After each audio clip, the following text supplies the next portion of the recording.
अब next topic पे हम चलते हैं, जो अगेन बस ये टॉपिक एक इंपॉर्टेंट, बस दो ही टॉपिक इसमें इंपॉर्टेंट है। अगर आप दो टॉपिक ढंग से कर लो तो डेवलपमेंट पाथ और एक ये वाला, तो उसके बाद में चैप्टर आपका कंप्लीट, क्योंकि उसके आगे फिर कुछ भी नया नहीं है। तो अब देखिए, इकोनॉमिक डेवलपमेंट इंडिकेटर्स के अंदर बेसिकली 3 इंडिकेटर हम पढ़ेंगे।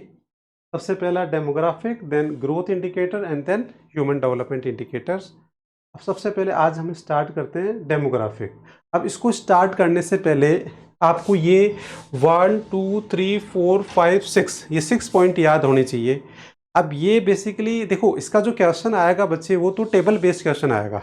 ऐसे आपके पास एक टेबल आ जाएगी एंड एक्सप्लेन आ जाएगा कि एनालाइज द फॉलोइंग टेबल। तो अब आप सोचो, इस पूरे जो ये डेवलपमेंट इंडिकेटर जो टॉपिक है, इसमें 5 टेबल है। देखो 1, ठीक है, उसके बाद में 2, सेकेंड टेबल है, देन 3, देन उसके बाद ये 4 टेबल है और ये वाली 5 टेबल है। ऐसे 5 टेबल है ये। अब इन 5 टेबल में से एक 101%, आप स्कैनर भी देख लेना भले ही, इन 5 टेबल में से एक टेबल आनी ही आनी एग्जाम में, मतलब एक टेबल आएगी और उसमें आएगा कि एनालाइज द फॉलोइंग टेबल। अब टेबल बेस्ड क्वेश्चन आपने एम्प्लॉयमेंट में भी देखा है, एम्प्लॉयमेंट में भी मोर एंड लेस वही 6-7 टेबल्स है वहाँ भी।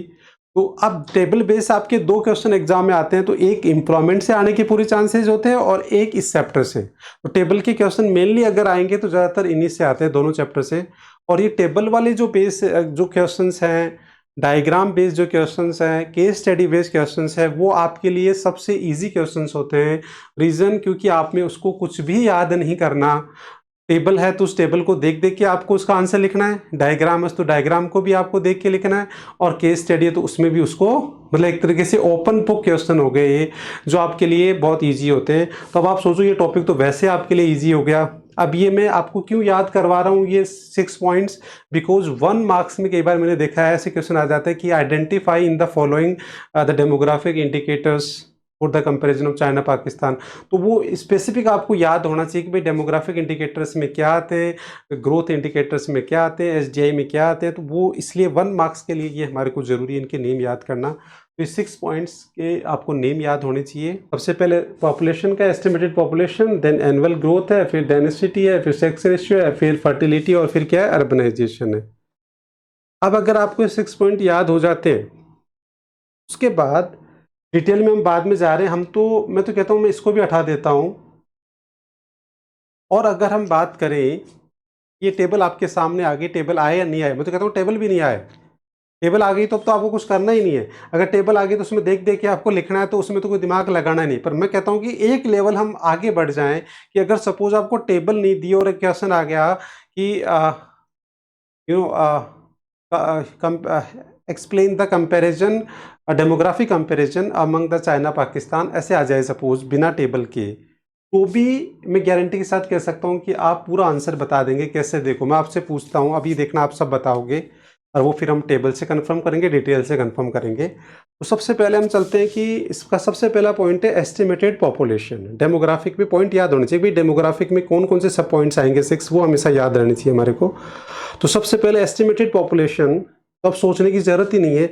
अगर मान लो आपके पास टेबल भी नहीं आया और आपको इसका एनालिसिस करना हो, तो आप आराम से बता सकते हो कि नंबर 1 पॉपुलेशन किसकी है, बताओ तीनों कंट्री में। चाइना, इंडिया की। नहीं नहीं, अब इंडिया तो अभी हाँ, परजे चाइना और देखो प्रेजेंट में इंडिया है, बट एनसीईआरटी के अकॉर्डिंग अभी डेटा लेटेस्ट 18-19 का ही है, तो 18-19 तक तो क्या था, चाइना ही था। तो चाइना ही आएगा अभी एनसीईआरटी के अकॉर्डिंग, तो हमें चाइना को ही देखना है, और टेबल में भी चाइना ही रहेगा, जो भी टेबल आपको मिलेगी उसमें चाइना ही सर रहेगा। ठीक है, टेबल में इंडिया है। हाँ हैं, सर, चाइना है, सॉरी। हाँ। चाइना है। तो चाइना जो है वो नंबर 1 है, उसके बाद में आपको पता है इंडिया और फिर पाकिस्तान। तो मैं ये कहना चाहता हूँ कि टेबल भी ना हो तो भी आप इस तरीके से लिख दोगे कि number 1 estimated population, China is number 1, then second is India, then third क्या होगा, पाकिस्तान। आप बता सकते हो कि भाई पॉपुलेशन ज़्यादा होती है उसको क्या बेनिफिट है, क्या एडवांटेज, वो भी हम लिख सकते हैं। नाउ सेकेंड आता है एनुअल ग्रोथ।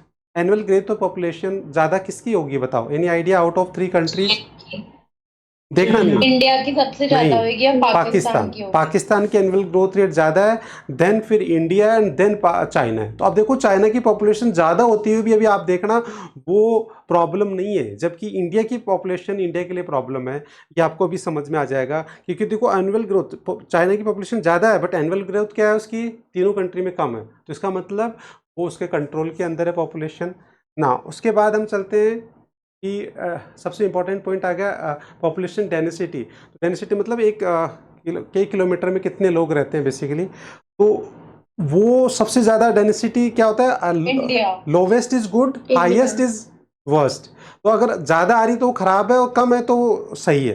तो इंडिया की डेंसिटी ज़्यादा है, देन पाकिस्तान है, देन चाइना। अब आप सोचो चाइना में नंबर 1 पॉपुलेशन होके भी वहाँ की जो पॉपुलेशन डेंसिटी है वो सब तीनों कंट्री में सबसे कम है। इसका मतलब वहाँ पॉपुलेशन प्रॉब्लम है ही नहीं, प्रॉब्लम तो इंडिया के अंदर है। इंडिया ओवर क्राउडेड तो इंडिया हुआ, यस और नो? Yes sir. तो डेंसिटी जिसकी Yes, कम sir. आएगी वहाँ प्रॉब्लम है, प्रॉब्लम चाइना के अंदर नहीं है। अब आ जाओ फर्टिलिटी रेट। फर्टिलिटी रेट की बात करोगे तो again Pakistan number 1, then India and फिर इंडिया, देन उसके बाद में चाइना। चाइना। तो आप देखो Then चाइना China. चाइना हर जगह टॉप करेगा, आपको ऐसा कोई एरिया लगेगा नहीं कि जहाँ चाइना टॉप नहीं करेगा। हर एरिया में चाइना टॉप करता है ना। अब अर्बनाइजेशन की बात करें तो आपको सरप्राइज ही होगा कि इंडिया लास्ट है।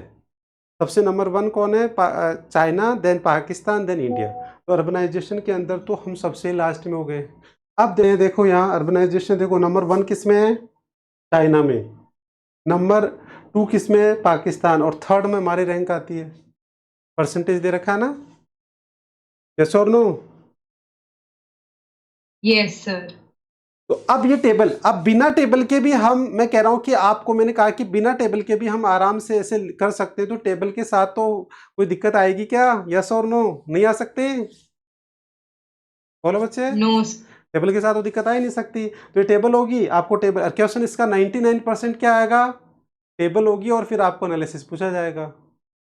तो आप देखो आगे एनालिसिस आप पढ़ना चाहो तो पढ़ लो, पॉइंट सब कुछ वही लिखा हुआ है जो हमने डिस्कस किया, सारी चीजें वही लिखी हुई है इसके अंदर। देखिए आप सब कुछ आप पढ़ लो, वो सारा सब कुछ लिखा हुआ है। एक बार रीडिंग लगा लो आप चाहो तो, you can read out all 6 points detail explanation. वैसे आप अपने खुद भी लैंग्वेज में लिख देंगे, हो जाएगा।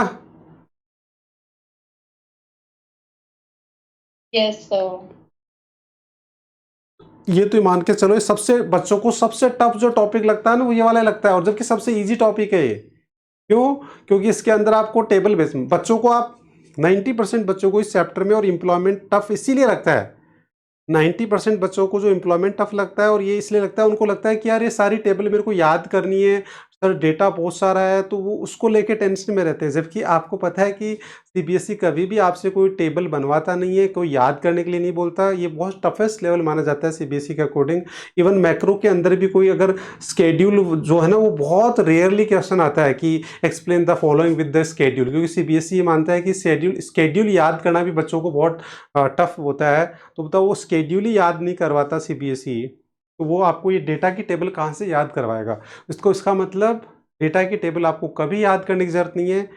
जो डेटा इंपॉर्टेंट होता है फॉर 1 मार्क्स वो मैं अलग से बता देता हूँ कि भाई ये तो इंपॉर्टेंट है 1 मार्क्स में, कि इन पे 1 मार्क्स के, तो वो अलग है हमारा। बाकी जो टेबल वाले डेटा है ना वो कभी आपको याद नहीं करना। तो आप उस पर जो क्वेश्चन बनता है, तो फिर क्या बनता है कि अगर उससे रिलेटेड सीबीएसई क्वेश्चन पूछेगा तो आपको टेबल दे दी होगी, और उस टेबल के अकॉर्डिंग आपको एनालिसिस करना होगा। I hope it's clear, yes और नो? Yes sir. नाउ अब आ जाते हैं ग्रोथ इंडिकेटर। ग्रोथ इंडिकेटर बच्चे फर्दर क्लासिफाइड इन 3 सब हेड्स। एक तो जीडीपी का आ गया, एक सेक्टरल कंट्रीब्यूशन आ गया, और एक ट्रेंड्स आ गया।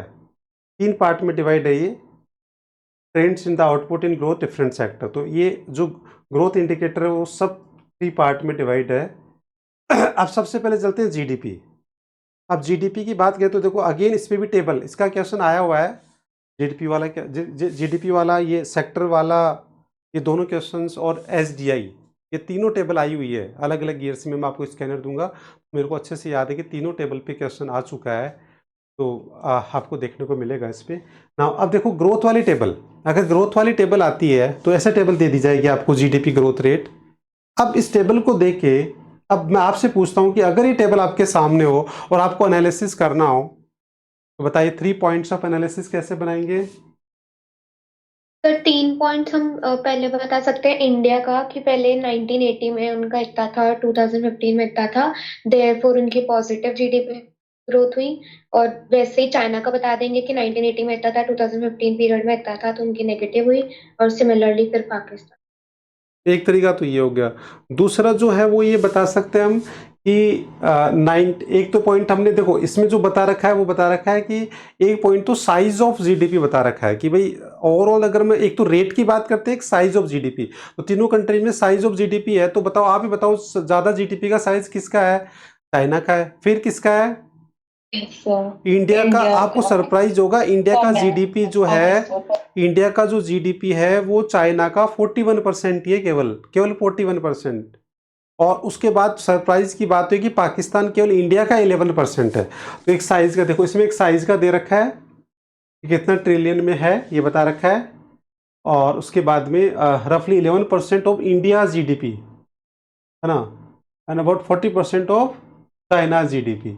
तो देखिए इसमें क्या देखा, वेयर इज इंडिया जीडीपी ये दे रखे trillion, and the Pakistan is ये दे रखा है जो रफली about 11% of India GDP, and India GDP is about 40% of China GDP. ये मैंने आपको बता ही दिया। तो आपको कोई डेटा याद दिख रहा है? देखना है कि नंबर 1 जीडीपी क्या है, इसकी है साइज ऑफ जीडीपी जो है, जो कंट्री के जो साइज है वो चाइना का ज़्यादा है। देन उसके बाद में 41% ऑफ चाइनीज़ इकोनॉमी का इंडिया है, एंड देन उसके बाद में 11% ऑफ इंडियाज़ जीडीपी क्या है, पाकिस्तान है। उसके बाद में फिर हमने एक 80s का डेटा ले लिया और एक 90s मतलब 1570s का ले लिया। तो 80s के अंदर क्या बता दोगे? 80s के अंदर आप देखोगे कि इंडिया 3rd कंडीशन पे है, और फर्स्ट पे कौन है? फर्स्ट पे कौन है 80s में? चाइना। सेकंड कौन है? पाकिस्तान। चाइना। और थर्ड क्या है? इंडिया। तो आप बताओगे इन 80s रैंक बता दोगे आप कि इन 80s number 1 is China, then Pakistan and then India. ये आप रैंक बता दोगे। उसके बाद में फिर आप सर 15-17 में हम बताओ। लोग ऊपर तो मेंशन किया कि इंडिया सिर्फ 41% है, बट 2015 2017 पे तो ये 7.3 है, जो चाइना से ज्यादा है इसका नहीं ग्रोथ। बच्चे, वो साइज ऑफ जीडीपी है और ये रेट ऑफ जीडीपी, दोनों में फर्क है। ओह ठीक है। यहाँ रेट की बात कर रहे हैं हम, तो रेट तो हमारा भी अभी प्रेजेंट में था, तो पता है कि बिफोर कोविड और आफ्टर कोविड और अभी प्रेजेंट में सबसे हाईएस्ट जो रेट जीडीपी का है वो हमारा चल रहा है। तो यही रीजन है कि पहले रेट ऑफ जीडीपी जो है उसमें हम 3rd रैंक पे थे, और 15-17 में क्या आ गए? 1st रैंक पे आ गए। तो इसका मतलब आपके पास इस टेबल के एनालिसिस के 3 पॉइंट बन जाएंगे। फर्स्ट पॉइंट आपका size of GDP, keyword mark कर लो। फर्स्ट पॉइंट का जो है वो साइज ऑफ जीडीपी हो जाएगा। सेकेंड जो है वो हो जाएगा 80s, इन 80s बस रैंक की तो बतानी है। 80s में कि Pakistan was ahead of India, China was having double digit growth, and India was a last bottom. ये बस ये बताना है। और फिर 15-17 के अंदर क्या था वो बता देना। तो बताओ ये हो जाएगा? 3 पॉइंट ऑफ एनालिसिस कर लोगे, यस और नो? बोलो बच्चे। Yes sir. ठीक। अब आते हैं बच्चे सेक्टरल कंट्रीब्यूशन। देखो ये वाला जो टॉपिक है ये हम बहुत अच्छे से इंडिया का पढ़ चुके हैं एम्प्लॉयमेंट के अंदर। तो एम्प्लॉयमेंट के अंदर हमें पढ़ा है हमने कि इंडिया का हमें पढ़ रखा है, तो बाकी कंट्रीज़ को पढ़ने में बहुत ईजी हो जाएगा। तो सबसे पहले हम बात करते हैं कंट्रीब्यूशन टू जीडीपी, कि सेक्टर्स का जो कंट्रीब्यूशन इन जीडीपी वो हम पढ़ेंगे पहले, और फिर हम पढ़ेंगे डिस्ट्रीब्यूशन ऑफ वर्कफोर्स। तो वर्कफोर्स वाला तो हम एम्प्लॉयमेंट में पढ़ चुके हैं, ये हमारे लिए नया है जीडीपी कंट्रीब्यूशन। तो जीडीपी कंट्रीब्यूशन की अगर हम बात करें, ये हमने एलपीजी में पढ़ा था बेसिकली इंडिया का, अगर आपको याद हो तो देखो कंट्रीब्यूशन ऑफ जीडीपी की अगर हम बात करें यहाँ, तो यहाँ बस आपको 3 पॉइंट बनाने, एक एग्रीकल्चर का, एक इंडस्ट्री का, और एक मतलब इसमें टोटल कितने बनेंगे? 6 पॉइंट बनेंगे।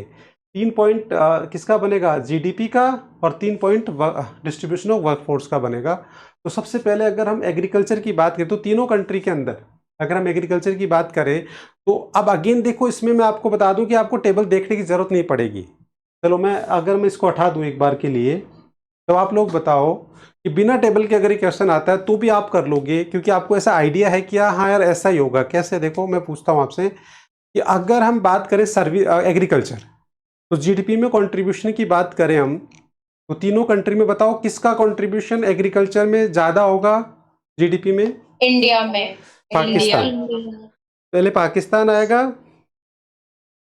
जीडीपी कंट्रीब्यूशन की बात करें तो देखो पाकिस्तान की इकोनॉमीज एग्रीकल्चर पे ज़्यादा डिपेंड करती है, इंडिया की नहीं करती इतनी जितनी कि पाकिस्तान में मेन ऑक्यूपेशन ही दो, मेन चीज़ें ही दो ही है, एक तो एग्रीकल्चर और एक रेमिटेंसेज। तो बेसिकली पाकिस्तान चल रहा है इसी वजह से, और इसी वजह से दोनों अनसर्टेन है, इसी वजह से पाकिस्तान में क्या होती है, हमेशा अनसर्टेनिटी रहती है। तो जीडीपी का जो कंट्रीब्यूशन जीडीपी में है वो पाकिस्तान का नंबर 1 है, फिर इंडिया है, और फिर क्या है, चाइना। ठीक है ना। उसके बाद में मैन्युफैक्चरिंग, अब आपको बताने की जरूरत ही नहीं, मैन्युफैक्चरिंग बताओ नंबर 1 किसका होगा। चाइना, देन उसके बाद इंडिया। और देन इंडिया, उसके बाद में then पाकिस्तान। पाकिस्तान, फिर आ जाओ सर्विस। अब सर्विस बताओ नंबर 1 किसका होगा। चाइना या नहीं इंडिया नहीं, सर, इंडिया। अब इसमें शायद पाकिस्तान का दे रखा है, देखो एग्रीकल्चर में कंट्रीब्यूशन, हाँ पाकिस्तान का ही दे रखा है, सर्विस पाकिस्तान का दे रखा है, फिर है इंडिया, और फिर क्या है, चाइना। जो डेटा हमारे को दे रखा है 18-19 का, हम तो उसके हिसाब से चलेंगे, और जो भी टेबल आपको दे रखी होगी उस हिसाब से हम चलेंगे। तो ये आपने बताओ तीनों पॉइंट का आराम से लिख सकते हैं क्या, यस और नो। Yes sir. अब नेक्स्ट आ गया डिस्ट्रीब्यूशन ऑफ वर्कफोर्स। अब तीनों सेक्टर में वर्कफोर्स, अब देखो चाइना कैसे टॉप निकलेगा, यहाँ से चाइना अब टॉप निकलेगा। अब आपको सरप्राइज होगा कि देखो चाइना कितना स्ट्रॉन्ग इकोनॉमी में, इन दोनों को एक साथ करते हैं तो स्ट्रॉन्गनेस पता लगती है। अब यहाँ देखो आपको पता लग रहा है कि डिस्ट्रीब्यूशन ऑफ वर्कफोर्स की बात करें तो देखो जीडीपी का कंट्रीब्यूशन, सॉरी एग्रीकल्चर का कंट्रीब्यूशन जीडीपी में ज़्यादा होना कोई प्रॉब्लम नहीं है। ये तो अच्छी बात है कि जीडीपी का अगर आपकी जीडीपी में अगर एग्रीकल्चर का कंट्रीब्यूशन, एग्रीकल्चर आपका ग्रो कर रहा है तो डेफिनेटली बाकी सेक्टर भी ग्रो करेंगे, क्योंकि सारा इनपुट सब कुछ वो प्रोवाइड करवाता है। शर्त यह है कि कंडीशन ये है कि वो आपका एग्रीकल्चर अनसर्टेन ना हो।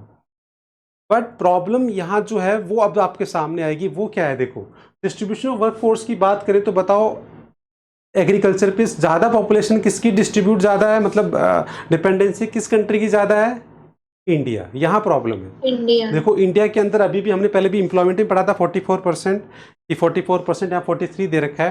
तो लेटेस्ट डेटा हमने वहाँ पढ़ा था 44%, तो वही ऑलमोस्ट 43% दे रखा है। पाकिस्तान 41, और चाइना देखो अब अपने आप ही चाइना आगे निकल गया, कि चाइना के जो डिपेंडेंसी ऑन एग्रीकल्चर है वो बहुत कम है आउट ऑफ 3 कंट्रीज़, जबकि सबसे ज़्यादा किसकी है, इंडिया की। और वो एक तरीके से क्या है, negative. Why, because in India agriculture is itself is uncertain, और उसकी वजह से बहुत प्रॉब्लम होती है इंडिया के अंदर। अब उसके बाद में मैन्युफैक्चरिंग में आ जाओ। मैन्युफैक्चरिंग के अंदर देखो डिपेंडेंसी अब सबसे ज़्यादा चाइना, तो नंबर 1 चाइना हर जगह लीड कर जाएगा।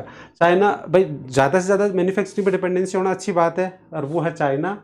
फिर इंडिया और पाकिस्तान में कुछ ज़्यादा फर्क नहीं, मोर और लेस सेम ही है ना। अब सर्विस सेक्टर पे आ जाओ, अगेन देखो अब चाइना आगे निकल गया।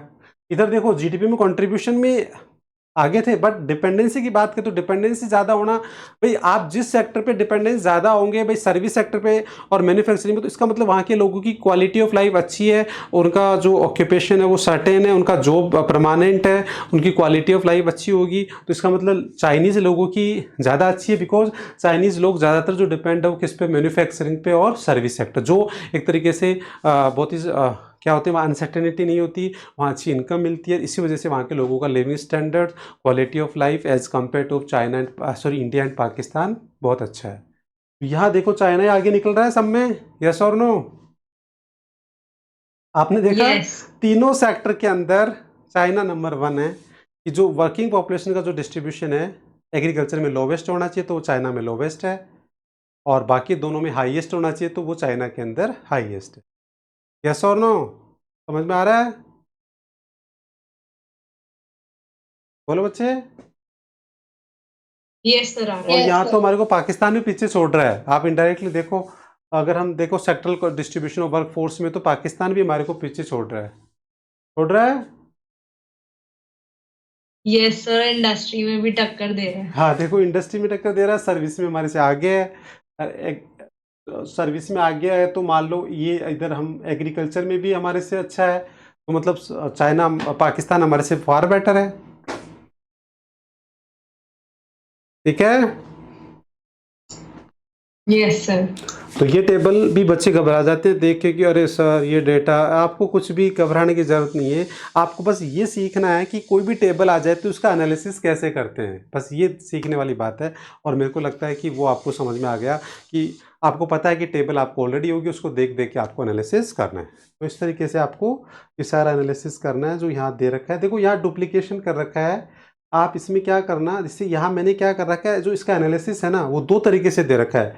एक जैसे पहले एग्रीकल्चर सेक्टर ले लिया तीनों कंट्री के अंदर, फिर इंडस्ट्री और सर्विस ले लिया। एक तरीका तो ये होता है। दूसरा तरीका ये देखो, sectoral contribution toward the GDP, जिसमें हमने डायरेक्ट क्या लिया, ये ले लिया। इसमें 3 पॉइंट बना दिए कि work engage in the agriculture contribution of GDP. तो ये हमने तीनों कंट्री का अलग अलग, मेरे हिसाब से ये सेकंड वाला पार्ट, ये दोनों लास्ट वाले दोनों पार्ट रख लो, ये वाला आप हटा सकते हो। बस समझने के लिए आप देखो तो ये भी कर लो, बाकी आप एनालिसिस ये 2 पॉइंट भी कर लोगे ना, लास्ट के दोनों पॉइंट। तो एक तो किसका आ गया जीडीपी का, और एक आ गया वर्किंग पॉपुलेशन का। तो ये लास्ट के भी पॉइंट अच्छे हैं, इस तरीके से भी आप कर सकते हो।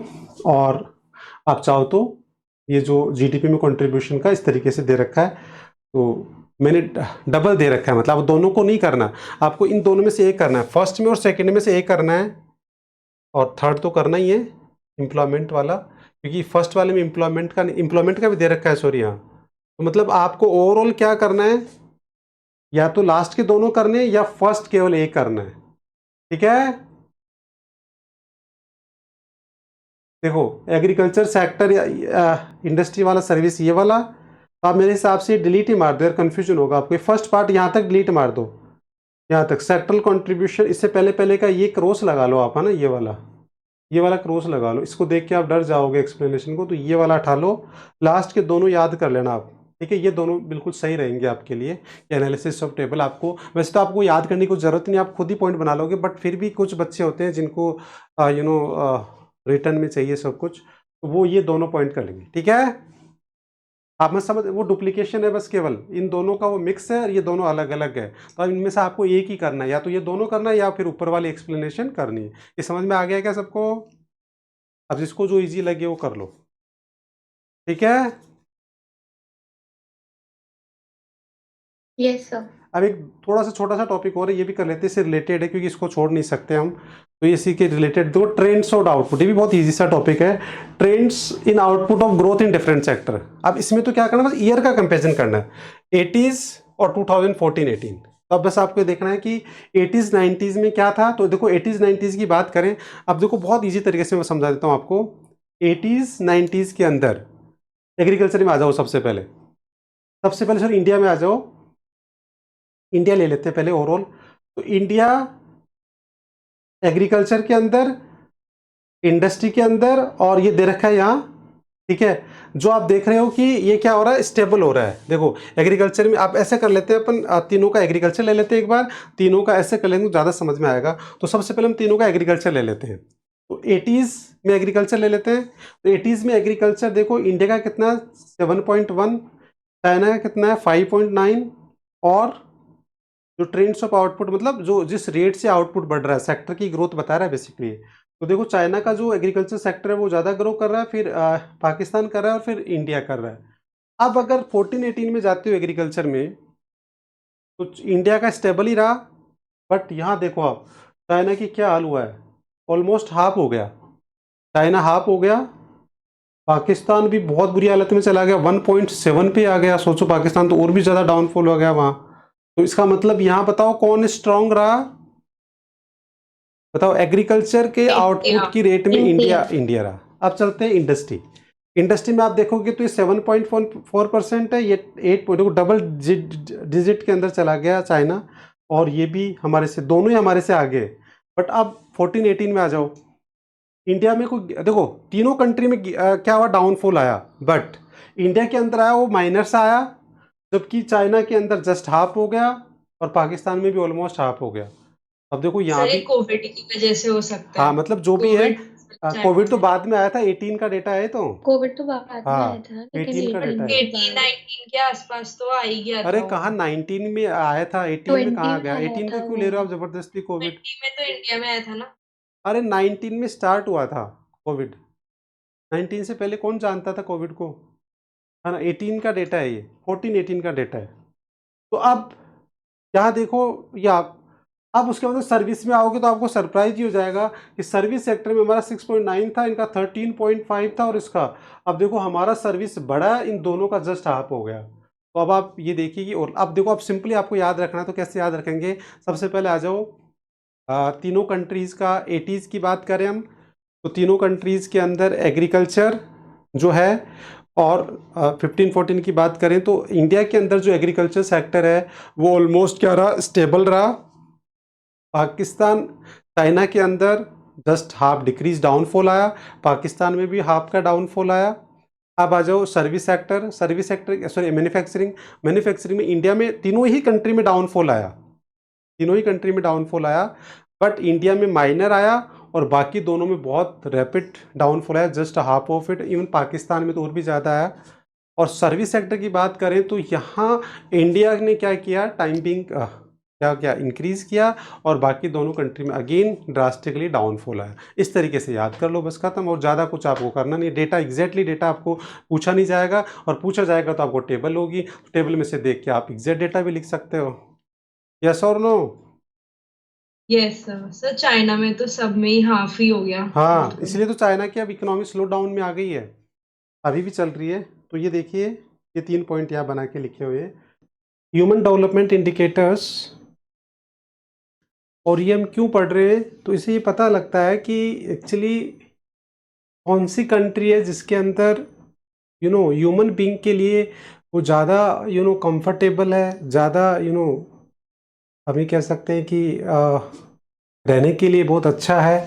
तो ह्यूमन डेवलपमेंट इंडिकेटर ये बताता है कि कौन सी कंट्री के अंदर लोग बहुत अच्छे से, ज़्यादा अच्छे से रहते हैं, या उनका वेलफेयर अच्छे से होता है, या उनका उनको हर चीज़ की फ्रीडम होती है, या उनका पार्टिसिपेशन, ये सब हमारे को इससे मालूम चलता है। उनकी कंडीशंस, चाहे वो इकोनॉमिक कंडीशन हो, चाहे वो उनका सोशल कंडीशन हो, या ना पॉलिटिकल, डेमोक्रेटिक, सारी कंडीशन हमारे को इससे पता लग जाती है। और इसमें बेसिकली जो 2 वैल्यूज़ हैं विच आर वेरी इंपॉर्टेंट, एक ह्यूमन डेवलपमेंट इंडेक्स वैल्यू और एक रैंक। ये दोनों डेटा याद भी करने होते हैं, 1 मार्क्स में आ भी जाते हैं।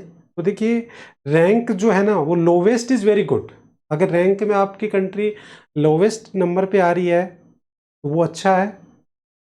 और इंडेक्स वैल्यू के अंदर अगर हाईएस्ट इज़ गुड, तो देखिए अब इंडेक्स वैल्यू की बात करें तो हाईएस्ट किसका है? चाइना। तो China is a good in SDI के अंदर चाइना पाकिस्तान और इंडिया से क्या है comparatively, it's in a very good position.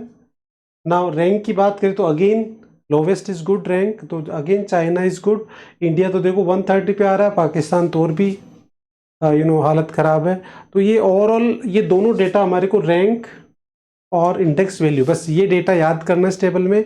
बाकी इस टेबल में बस आपको क्या करना है, 11 पॉइंट है इसमें इंक्लूडिंग बोथ, ये सारी 11 पॉइंट्स है, ये याद रखने। अब याद क्यों रखने? Only for the 1 marks, 1 marks के लिए। अब ये क्वेश्चन आ चुका है, ये टेबल आ चुकी है एग्जाम के अंदर, अभी आपको स्कैनर मिलेगा तो आपको उसमें पता लगेगा कि ये एग्जाम में आ चुका है। तो ये टेबल एज इट इज़ आएगी, उसमें आगे कि एनालाइज द फॉलोइंग टेबल। अब आज सीखेंगे कि इस टेबल अगर एग्जाम में आ जाती है तो उसका एनालिसिस हम कैसे करते हैं, वो आज ही क्लास में हम समझेंगे। बट उससे पहले आपको 1 मार्क्स के लिए इसके सारे पॉइंट याद होने चाहिए कि एसडीआई के अंदर हम क्या क्या इंक्लूड करते हैं, what are the component of SDI index. तो हमारे सिलेबस के अकॉर्डिंग टोटल आर 9, ये 9 हम कंपोनेंट लेते हैं इसमें, 1 2 3 4 5 6 7 8 9 10 11, सॉरी टोटल 11 हम कंपोनेंट से लेते हैं। हमारे सिलेबस के अकॉर्डिंग टोटल कितने? 11 है। 2 अगर इनको हम हटा दें तो 9 है, तो इस तरीके से पूरा 11। अब इसको याद करने का भी एक तरीका है। देखो, इसको याद करने के लिए 2 पॉइंट तो हमने अलग कर ही लिए कि रैंक और इंडेक्स जो वैल्यू है वो। इसके अलावा इसमें कुछ इंडिकेटर्स जो है वो जीडीपी से रिलेटेड है, जैसे पर कैपिटा इनकम इससे रिलेटेड है। कुछ इंडिकेटर एजुकेशन से रिलेटेड है, स्कूलिंग, और बाकी जो सारे रिमेनिंग है वो है हेल्थ से रिलेटेड सारे इश्यूज हैं, हेल्थ और डेमोग्राफिक, हेल्थ मतलब हेल्थ बेसिकली, तो हेल्थ से रिलेटेड है। तो देखो अब हम देख लेते हैं कौन से हैं। सबसे पहले हम चले लाइफ एक्सपेक्टेंसी, तो ये भी हेल्थ के अंदर ही लेके जाएंगे हम इसको। स्कूलिंग ये हमारा एजुकेशन में चला जाएगा। जीडीपी ये हमारा उसके अंदर चला जाएगा, जीडीपी में मतलब पर कैपिटा इनकम दे रखा है। बिलो पॉवर्टी लाइन ये भी हम हेल्थ में लेके जाएंगे। Infant mortality rate, maternity rate, ये आ गया सैनिटेशन और ड्रिंकिंग वाटर और अंडर नरिश्ड, ये सारे क्या है, हेल्थ और सैनिटेशन और इससे रिलेटेड सारे इश्यूज हैं। तो इस तरीके से आपको ब्रॉडली अगर आप देखो तो 3 पार्ट में डिवाइड कर सकते हो, कुछ रिलेटेड एजुकेशन से हैं, कुछ जीडीपी से हैं और कुछ हेल्थ और सैनिटेशन और इससे रिलेटेड है। तो इस तरीके से आप इनको नेम याद करेंगे फॉर द 1 मार्क्स, क्योंकि एक्चुअली क्या होता है, एक 1 मार्क्स में आ जाए कि identify in the following the indicator of SDI, तो फिर आपको पता होना चाहिए कि एसडीआई के अंदर कौन से पॉइंट्स आते हैं, कौन से नहीं आते हैं। तो ये इसलिए 1 मार्क्स के लिए ज़रूरी हमें पता होना चाहिए कि एसडीआई इंडेक्स के कंपोनेंट क्या क्या है। तो ये 1 मार्क्स के पॉइंट ऑफ व्यू से आपको ये याद करना है, ठीक है। ये आप याद कर लेना सारे पॉइंट्स ना। उसके बाद में इस टेबल का एनालिसिस कैसे करेंगे, तो इसके लिए मैं आपको 4 कीवर्ड दे रहा हूँ, बस केवल 4 कीवर्ड में ये टेबल का एनालिसिस हो जाएगा। तो देखो सबसे पहला कीवर्ड मार्क कर लो, वो है चाइना मूविंग अहेड। ये कीवर्ड मार्क कर लो, China moving ahead of India and Pakistan. First point हमें देखना है कि चाइना जो है वो एसडीआई के अंदर इंडिया और पाकिस्तान से कहाँ कहाँ मूविंग अहेड है, तो वो 2 चीज़ें में है, इनकम इंडिकेटर में और हेल्थ इंडिकेटर में। सेकंड पॉइंट का कीवर्ड आ गया China and Pakistan are moving ahead, China and Pakistan are moving ahead from the India. तो इंडिया से वो ऑफ इंडिया, तो इंडिया से कहाँ आगे है। फिर उसके बाद में आ गया कि हम कहें कि वर्स्ट कंडीशन, ये बेसिकली क्या है कि but India Pakistan have not able to, almost तीनों कंट्री की हालत ख़राब है इसमें देखा जाए तो, इंडिया पाकिस्तान और चाइना तीनों ही जो है वो उनकी वर्स्ट कंडीशन, और तीनों की ही क्या है इम्प्रूव्ड कंडीशन या बेटर कंडीशन। तीनों कंट्री की बेटर कंडीशन किस में, तीनों की वर्स्ट किस में है। और फर्स्ट पॉइंट क्या हो गया, China moving ahead of India and Pakistan. Second क्या हो गया, China and Pakistan moving ahead of India. और फिर क्या हो गया, वर्स्ट कंडीशन ऑफ, स्पेशली इसमें पाकिस्तान और इंडिया का दे रखा है, बट वैसे ओवरऑल तीनों ही कंडीशन वर्स्ट है। इसमें किसके अंदर वर्स्ट है, इन्फेंट मोर्टेलिटी रेट, और इसके अंदर देखो in China for 1 lakh birth only 29 women's die, whereas in India and Pakistan 133 and 144 women's are dies respectively। हालांकि ये भी डेटा काफ़ी चेंज हो गया, बट ओवरऑल देखा जाए तो तीनों में ही ज़्यादा है, बट स्पेशली जो चाइना और पाकिस्तान में ज़्यादा वर्स्ट कंडीशन है। उसके बाद में देखो सरप्राइजली all the 3 countries report providing improved drinking water sources. तो ये ड्रिंकिंग वाटर कंडीशन में तीनों कंट्री की जो है वो पोजीशन बढ़िया है। China has smallest share of the poor among the 3 countries. ये लास्ट में इसका भी दे रखा है कि पॉवर्टी के अंदर चाइना, बेसिकली ये तो यहीं डाल सकते थे हम हेल्थ और इसी के अंदर चाइना मूविंग अहेड, तो इसको अलग से करने की ज़रूरत नहीं है। पॉवर्टी वाले को हमने यहाँ दे दिया कि चाइना कहाँ मूविंग अहेड है, वो हमने देख लिया। चाइना पाकिस्तान इंडिया से कहाँ है, और ये तो बताओ ये कीवर्ड्स याद हो जाएंगे। बस टेबल के आपको 4 ही पॉइंट में एनालिसिस लिखना है। फर्स्ट पॉइंट बोलो, फर्स्ट पॉइंट क्या लिखोगे, अगर ये टेबल आ जाती है और आपसे बोला जाता है कि एनालाइज द फॉलोइंग टेबल, तो आपको बस 4 कीवर्ड याद रखना है। कौन कौन से बताइए। China is ahead of China India and is Pakistan ahead of India and Pakistan. for second, income and health. उसके अंदर आ So गया China and Pakistan are ahead of India in reducing people below the poverty line. For India and Pakistan have not been able to save women from maternal mortality, और फिर China का बता देंगे मतलब अपन को data। कीवर्ड बताना पूरा sentence नहीं, तो कीवर्ड की बात करें तो कीवर्ड तो बस इतना सा हो गया कि फर्स्ट हम देखेंगे कि चाइना ऐड, चाइना कहाँ कहाँ ऐड कर रहा है, फिर चाइना पाकिस्तान इंडिया से कहाँ ऐड है, और उसके बाद में हम देखेंगे कि वर्स्ट कंडीशन और फिर बेटर कंडीशन। तो इस तरीके से बहुत इजी हो गया। बाकी बच्चों को ऐसा लगता है कि यार ये कैसे याद होगा टेबल, बहुत टेंशन में रहते हैं बच्चे इसको लेके, बट आप लोगों को मैंने केवल 4 कीवर्ड्स में उस पूरी टेबल का, इस टेबल में बस ये 4 पॉइंट एनसीईआरटी के अकॉर्डिंग ये एनालिसिस दे रखा है, तो यही हमें करना है। तो अगर ये टेबल आ जाती है और टेबल नहीं भी आती है, इसका क्वेश्चन टेबल के बिना भी आ सकता है, तो भी आपको ये 4 पॉइंट लिखने, और टेबल आती है तो भी हमारे को यही 4 पॉइंट्स लिखने। Is it clear? Yes. Now के बाद फिर ये हो गया। अब ये देखो वेरी इंपॉर्टेंट लगा लो, लिबर्टी इंडेक्स, इस पर एक शॉर्ट नोट्स आ सकता है। अब इसमें भी अपन को 2 कीवर्ड्स, एक तो मीनिंग और इसके कंपोनेंट। तो लिबर्टी इंडेक्स में हमारे को एक तो मीनिंग करना है और एक क्या करना है, कंपोनेंट करना है। तो लिबर्टी इंडेक्स क्या है, एक एड ऑन है किसमें, एसडीआई में। ये एसडीआई जो है वो अपने आप में इनकम्प्लीट है, तो उसको कॉम्प्रिहेंसिव करने के लिए लिबर्टी इंडेक्स को एड ऑन पढ़ रहे हैं हम। देखो लिबर्टी इंडेक्स क्या है, liberty indicators are those indicator which represent the degree of social and political freedom. तो ये तो डेफिनेशन याद कर लेंगे हम। अब इसके जो कंपोनेंट है वो 3 कंपोनेंट है, उनके मैं कीवर्ड बता देता हूँ आपको।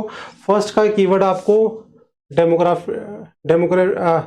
पॉलिटिकल डिसीजन मेकिंग ले लो आप, या डेमोक्रेटिक पार्टिसिपेशन ले लो आप। Democratic participation, first keyword democratic participation, second के अंदर राइट ऑफ सिटीजन, और थर्ड के अंदर आ जाएगा judiciary, constitutional protection of independence of judiciary. तो जुडिशरी का हम ले लेंगे। तो बस आपको अगर कंपोनेंट ऑफ लिबर्टी इंडेक्स लिखना है तो आपको 3 वर्ड याद रखना है, पता हो कौन कौन से। फर्स्ट इज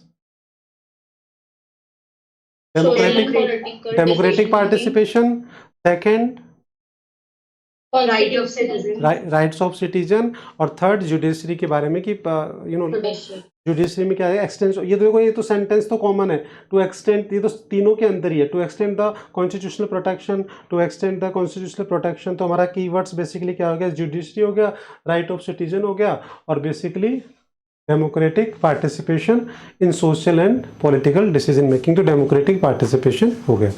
तो ये तीनों मतलब कुछ जो एक्सपर्ट्स थे, जो सोशलिस्ट जो पर्सन थे, उन्होंने कहा कि भाई एसडीआई जो है वो उसके अंदर ये भी इंक्लूड होना चाहिए।